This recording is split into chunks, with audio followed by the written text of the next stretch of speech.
علیہ السلام اس دنیا میں جلوگر ہوئے، اور آپ جانتے ہیں کہ ہمیں جو کچھ بھی ملا ہے وہ اپنے آقا ہی کے صدقے ملا ہے۔ تو ہم جتنی لوگ اپنا وقت نکال کے اس محفل میں آئے ہیں، کیوں نہ ہم اس محفل کو یادگار بنائیں، اپنی زبانوں کو سبحان اللہ اور ماشاءاللہ سے تر رکھیں۔ میں یہ تو دیکھتا ہوں اور سن رہا ہوں کہ آگے جتنے حضرات بیٹھے وہ تو سبحان اللہ اور ماشاءاللہ کہتے ہیں، مگر پیچھے جتنے حضرات بیٹھے ایسا لگ رہا ہے کہ وہ صرف تماشا دیکھنے آئے ہیں۔ آپ تمام حضرات بھی اس محفل کا حصہ ہیں۔ ہم جتنے لوگ ہیں ہم سب اپنی آقا کریم علیہ السلام کے غلام ہیں، تو کتنا ہی اچھا ہو کہ جتنے حضرات پیچھے ہیں دائیں بائیں ہیں وہ سب اپنی زبان کو سبحان اللہ اور ماشاءاللہ سے تر رکھیں، کیونکہ ہم کسی سیاسی لیڈر کا ذکر کرنے کے لیے یہاں جمع نہیں ہوئے، بلکہ اپنے آقا و مولا جناب محمد رسول اللہ صلی اللہ علیہ وسلم کا ذکر سننے اور سنانے کے لیے یہاں پر جمع ہوئے ہیں۔ امید رکھتا ہوں کہ آپ خاموش نہیں بیٹھیں گے، بلکہ اپنی زبان کو سبحان اللہ سے اور ماشاءاللہ سے تر رکھیں گے، کیونکہ یاد رکھیے گا کہ ایک نعت پڑھنے والے کے لیے اور ایک تقریر کرنے والے کے لیے عوام کا بیدار ہونا بہت ضروری ہوتا ہے، اور عوام جب تک سبحان اللہ اور ماشاءاللہ کہتی ہے تو نعت شریف پڑھنے والا یا تقریر کرنے والا اس کو یہ یقین ہوتا ہے کہ واقعی عوام بیدار ہے اور عشق و محبت کے ساتھ میری باتوں کو وہ سماعت کر رہی ہے۔ میں اپنی گفتگو شروع کرتا ہوں اور آپ بآواز بلند ایک مرتبہ درود پاک کا نذرانہ پیش کر دیں۔ صلی اللہ علیہ نبی امی والہ صلی اللہ علیہ وسلم، صلاۃ و سلام علیک یا سیدی یا رسول اللہ صلی اللہ تعالی علیہ وسلم۔ محترم حضرات، اللہ تبارک و تعالی محب ہے اور حضور کریم علیہ السلام اس کے محبوب ہیں۔ آپ جانتے ہیں کہ ہر محب کی یہ خواہش ہوتی ہے، ہر محب یہی چاہتا ہے کہ اس کے محبوب کا ذکر ہر وقت ہر لمحہ ہوتا رہے، اور آپ جانتے ہیں کہ جب کوئی کسی محب کے محبوب کا ذکر اچھے انداز میں کرتا ہے، اچھے الفاظ میں کرتا ہے، تو محب خوش ہوتا ہے اور بعض مرتبہ اسے انعام سے بھی نوازتا ہے۔ اور جب کوئی شخص کسی محب کے محبوب کا ذکر اچھے الفاظ میں نہیں کرتا تو پھر محب اس سے اعراض کرتا اور اس سے قطع تعلق کرتا۔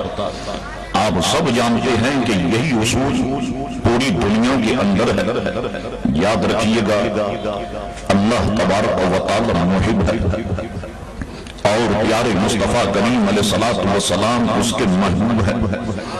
اللہ تبارک و تعالی بھی یہی چاہتا ہے کہ ہر وقت، ہر گھڑی، ہر پل، ہر لمحہ، ہر ساتھ اس کی مخلوق اس کے محبوب کا ذکر کرتی رہے، اس کی مخلوق کی زبان ہر وقت اس کے محبوب کے ذکر سے تر رہے۔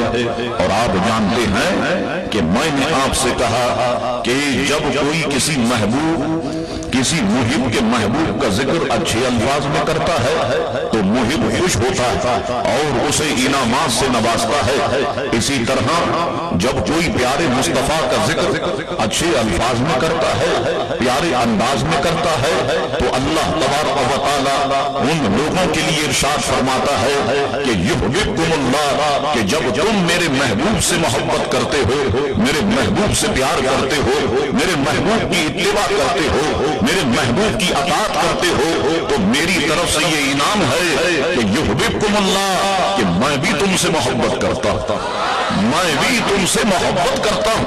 और दूसरा इनाम ये है कि वयग़फ़िर लकुम ज़ुनूबकुम, मैं प्यारे मुस्तफा से मोहब्बत करने वालों के सारे गुनाहों को माफ फरमा देता हूं। अल्लाह अकबर। गौर किया आपने कि अल्लाह तबारक व तआला को अपने प्यारे महबूब करीम अलैहिस्सलाम से इस कदर मोहब्बत है, कितनी मोहब्बत है। आइए जनाब, अब गुफ्तगू चल पड़ी है तो बस अपनी तवज्जो मेरी तरफ रखिए और अपनी जुबानों को सुभान अल्लाह से तर रखिए। देखिए अल्लाह तबारक व तआला को अपने महबूब से कितनी मोहब्बत है कि जहां पर अल्लाह तबारक व तआला का जिक्र है वहीं पर साथ उसके महबूब का जिक्र भी है। आप खुद गौर करें, आप कलमे में देखें कि जहां पर हम पढ़ते हैं ला इलाहा इल्लल्लाह, वहीं पर हम साथ पढ़ते हैं मोहम्मदुर रसूलुल्लाह सल्लल्लाहु अलैहि वसल्लम। मुझे बताइए तो सही, आज के दौर में कोई ये कहे कि साहब मैं सिर्फ ला इलाहा इल्लल्लाह कहूंगा, मोहम्मदुर रसूलुल्लाह नहीं कहूंगा, क्या ऐसा बंदा मुसलमान हो सकता है? क्या ऐसा बंदा मोमिन हो सकता है? नहीं हो सकता। जब तक कि वो अल्लाह के महबूब का जिक्र ना कर दे, जब तक कि वो मोहम्मदुर रसूलुल्लाह साथ ना कह ले, वो मुसलमान नहीं हो सकता, मोमिन नहीं हो सकता। तो आप गौर फरमाइए, कलमे में हम देखते हैं कि जहां पर अल्लाह तबारक व तआला का जिक्र है वहीं पर उसके प्यारे महबूब का जिक्र है। इसी तरह से हम जो है नमाज आज़ान में हम देखते हैं कि जहां पर अल्लाह का जिक्र है वहीं पर प्यारे मुस्तफा का जिक्र है। मौज़न जब कहता है अशहदु अल्ला इलाहा इल्लल्लाह, उसी के साथ उसको कहना पड़ता है अशहदु अन्ना मुहम्मदुर रसूलुल्लाह। अल्लाहु अकबर। आप गौर फरमाइए कि जहां पर अल्लाह का जिक्र है वहीं साथ प्यारे मुस्तफा का जिक्र है। अच्छा जनाब, आइए आप नमाज में देखिए कि जहां पर अल्लाह का जिक्र है वहीं पर प्यारे मुस्तफा का जिक्र भी है कि जब बंदा नमाज मुकम्मल करने के लिए कायदे में बैठता है और कायदे में दुरूद पढ़ने के बाद जब वो दुरूद पढ़ता है तो तब भी उसको कहना पड़ता है अल्लाहुम्मा सल्ली अला मुहम्मद व अला आलि मुहम्मद, और उसके बाद उसे कहना पड़ता है अस्सलामु अलैका अय्युहन नबिय्यु। अल्लाहु अकबर। जब तक वो प्यारे मुस्तफा को सलाम नहीं करता, अरे रब भी उसकी नमाज को कबूल नहीं फरमाता।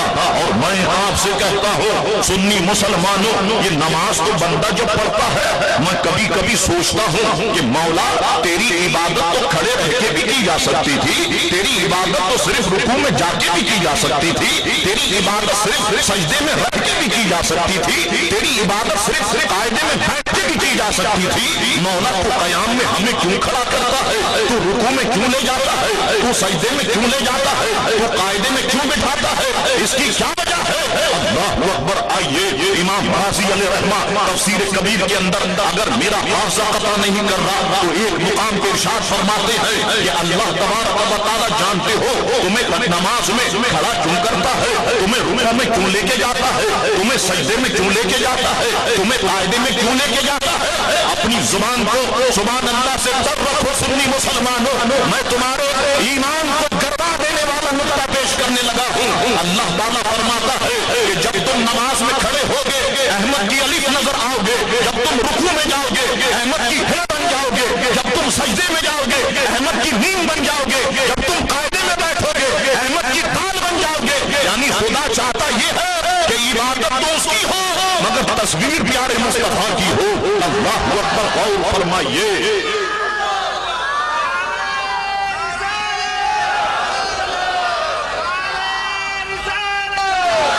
नारा तकबीर, नारा रिसालत में तस्बीह पे पर्दे कुरान उसको बड़ा जिक्र नहीं कहता। मिसाल के तौर पर हम सुभान रब्बियल अज़ीम पढ़ते हैं, हम नमाज के अलावा अगर बाजार में तस्बीह पे 100 मरतबा पढ़ दे मगर कुरान उसे बड़ा जिक्र नहीं कहता। हम सुभान रब्बियल आला जो है वो नमाज में पढ़ते हैं और उसके बाद अगर हम उसे जो है वो बाजार में तस्बीह पे पढ़ दे कुरान उसे बड़ा जिक्र नहीं कहता।